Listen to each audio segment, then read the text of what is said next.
నమస్కారం, welcome to iDream ధర్మ మార్గం విత్ విజిత కార్యక్రమానికి స్వాగతం.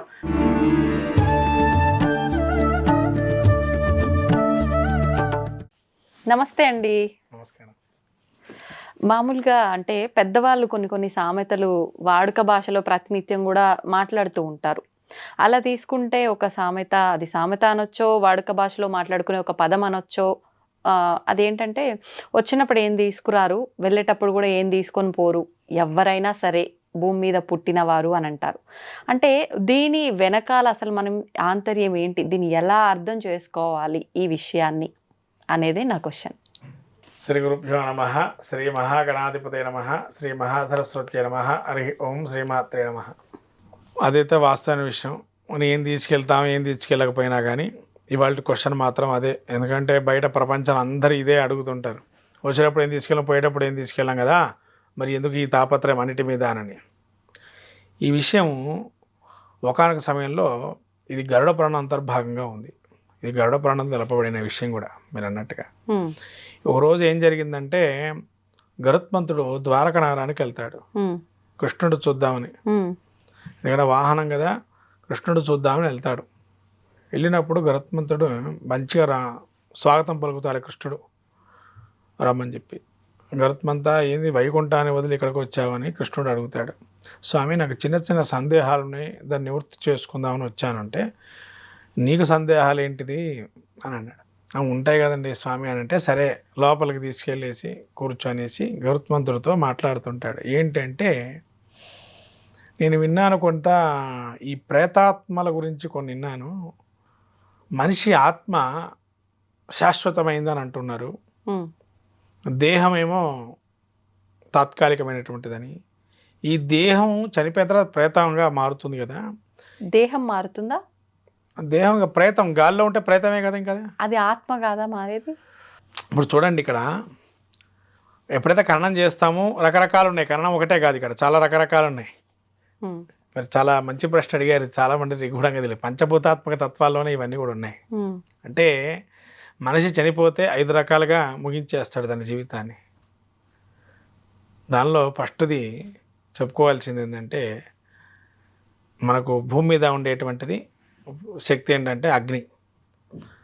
ఖననం చేయటం ప్రధానంగా హిందూ సాంప్రదాయంలో ఖననం చేస్తారు. మరి ఖననంలో అగ్ని ద్వారా ఖననం అవుతుంది, అది ఆత్మ బయటకు వచ్చేస్తుంది.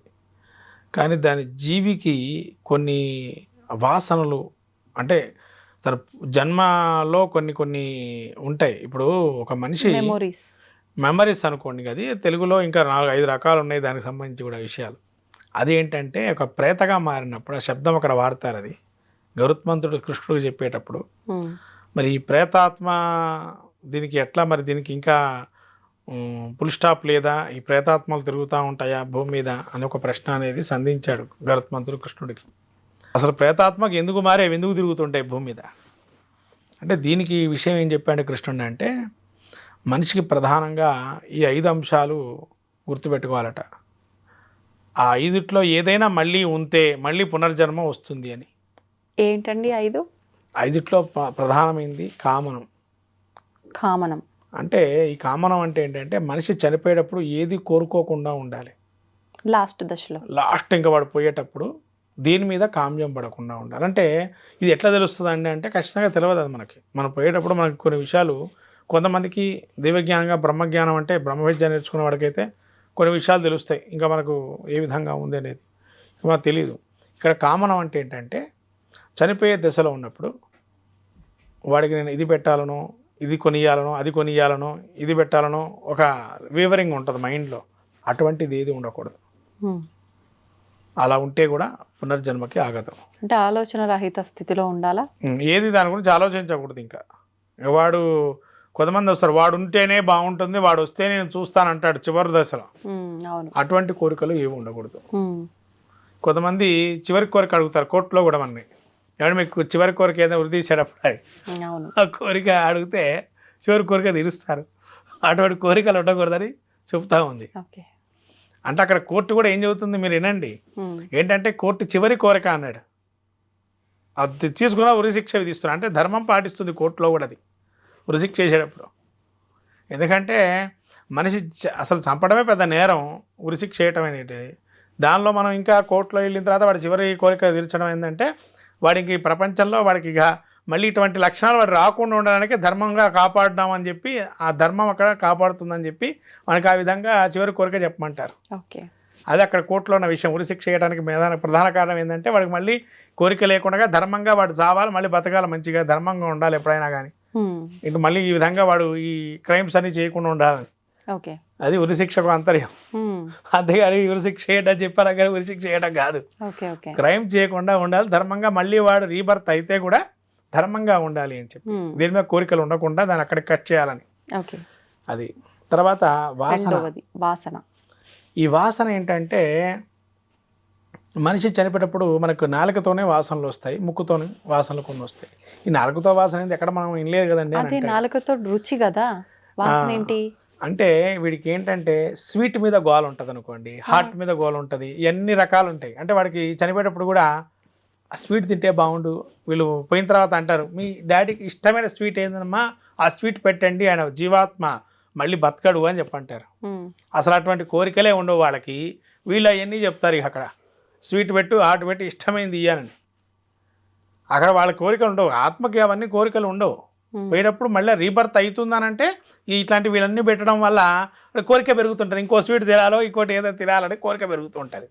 కానీ నచ్చింది ఏదన్నా లోపం ఉంటేనే అది పక్షి ముట్టదు అని అంటారు కదా, అవి చూస్తుంటాం కూడా కదా మళ్ళీ. అక్కడ వేరేది అది. అది దానికి గరుత్మంతుడికి ఇంకో ఆన్సర్ ఉంది, దానికి కృష్ణుడు చెప్పాడు దాని గురించి. టాపిక్ లో చేద్దాం అయితే. అది గరుత్మంతుడు ఇంకో విషయం చెప్పాడు దాని గురించి, అది ఒక కథ ఉంది, అది బ్రాహ్మణ కథ ఒకటి.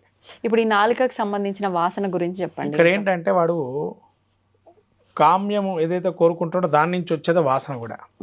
అంటే ఏంటంటే వాడు దాని గురించి చనిపోయేటప్పుడు అక్కడ ఉన్న స్థితి ఏదైతే ఉంటుందో, నేను ఇలా ఉంటేనే చనిపోతాను, ఇలా ఉంటే చనిపోను.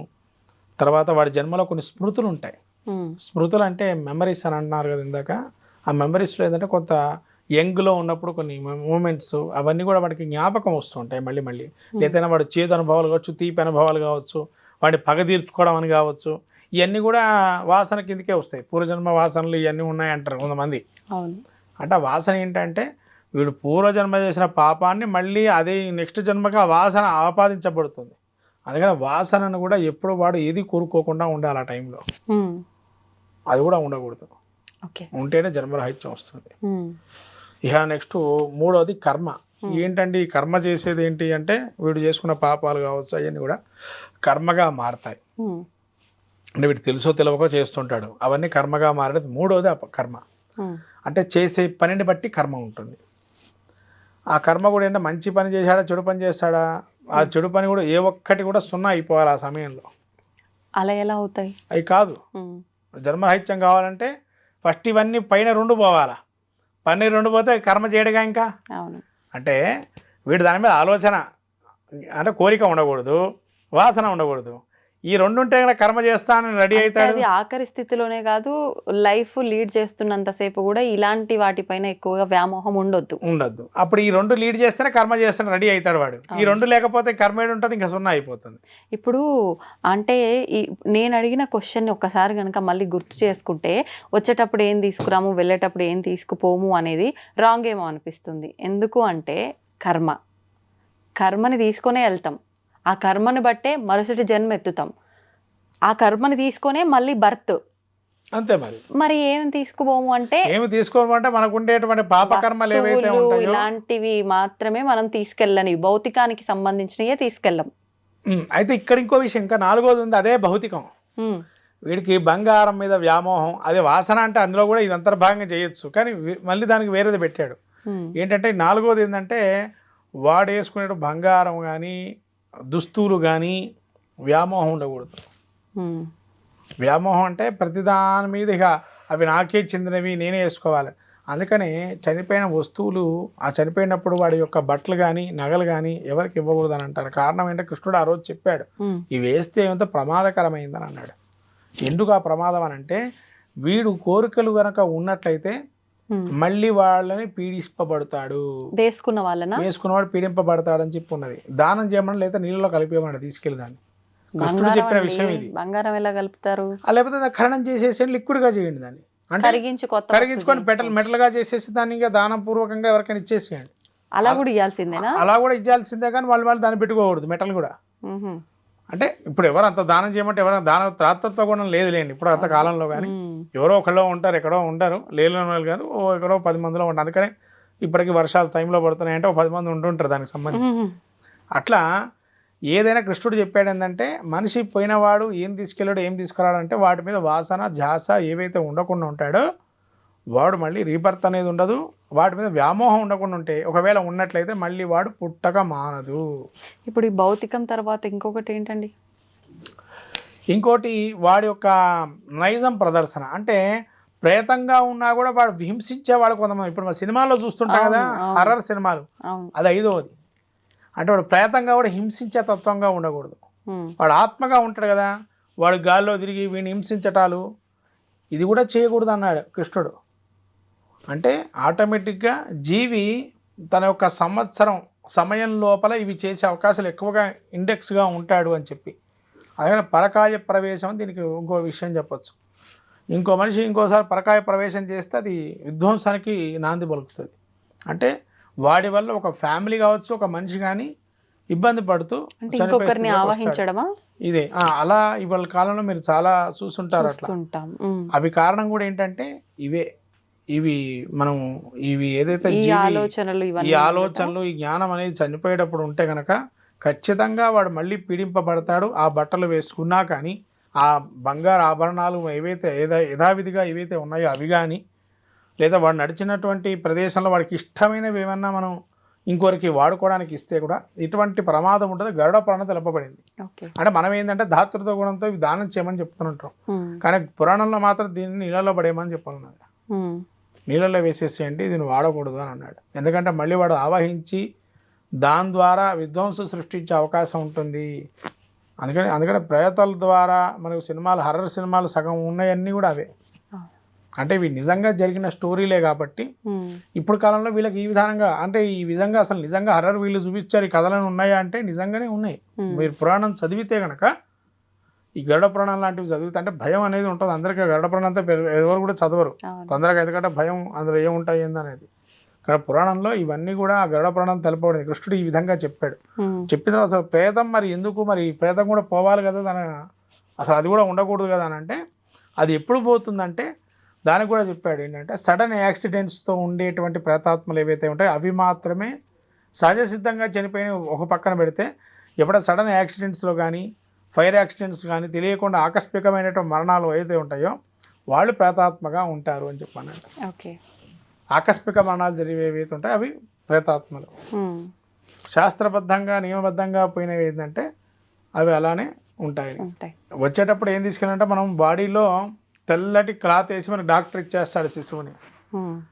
అందుకనే వెళ్ళేటప్పుడు కూడా తనకు మళ్ళీ ఫ్రెష్ క్లాత్స్ వేసి ఖననం చేస్తారు చివరిలో కూడా. అంటే నీవు క్యారీ చేసేది ఒకటి కృష్ణుడు చెప్పింది ఇందులో పూర్వంగా, పాపాలు ఒక్కటే క్యారీ చేస్తాడు గరుత్మంతుడికి చెప్పిన విషయం ఇది. పాపాలు ఒక్కటే వాడు క్యారీ చేస్తాడు, మిగతా ఏవి కూడా క్యారీ చేయడు. వీటిని బట్టి రీబర్త్ అనేది ఉంటుంది.